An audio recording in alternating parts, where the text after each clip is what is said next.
ជំរាបសួរក្នុងវីដេអូនេះខ្ញុំសូមបង្ហាញបងប្អូនអំពីរបៀបធ្វើប័រពងមាន់សម្រាប់លាបនៅលើនំប៉័ងដោយជ្រក់ឆៃថាវនិងការ៉ុតដែរខ្ញុំនឹងប្រើប័រពងមាន់នេះនៅក្នុងវីដេអូនំប៉័ងសៀវម៉ៃដូច្នេះខ្ញុំចង់បង្ហាញបងប្អូនអំពីរបៀបធ្វើទុកជាមុនអញ្ចឹងសូមអញ្ជើញតាមដានអំពីវិធីធ្វើទាំងអស់គ្នាដំបូងយើងត្រូវគោះពងមាន់ចំនួន3គ្រាប់ហើយយកតែផ្នែកក្រហមប៉ុណ្ណោះ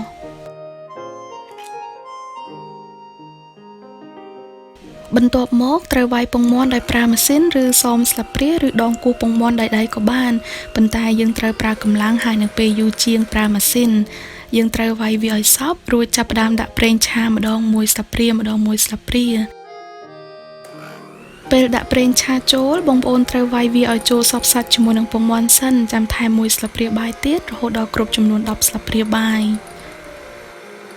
ប្រសិនបើបងប្អូនដាក់ប្រេងឆាច្រើនហើយវាយពងមាន់យូរជាងនេះបើនឹងទៅជាថ្លាដោយកន្លែងនៃគេលក់នំប៉័ងប៉ាតេអញ្ចឹងដូច្នេះបងប្អូនអាចស្មានមើលតាមដែលបងប្អូនចូលចិត្ត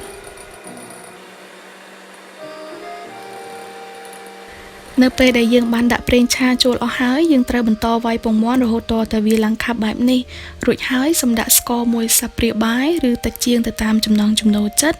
ហើយនឹងអំបិលមួយចិបបើបងប្អូនចូលចិត្តបងប្អូនអាចដាក់ទឹកដោះគោខាប់ថែមទៀតក៏បានដែរ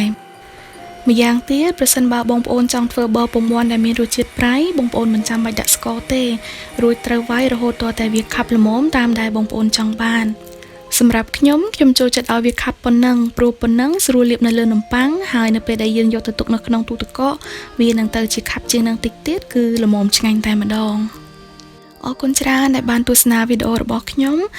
សង្ឃឹមថាបងប្អូននឹងចូលចិត្តវីដេអូនេះហើយសូមកុំភ្លេចជួយចុច like និង subscribe YouTube channel និង Facebook page របស់ខ្ញុំផងហើយសូមជួយ share វីដេអូនេះឲ្យបានច្រើនផងដែរអរគុណច្រើនជម្រាបលា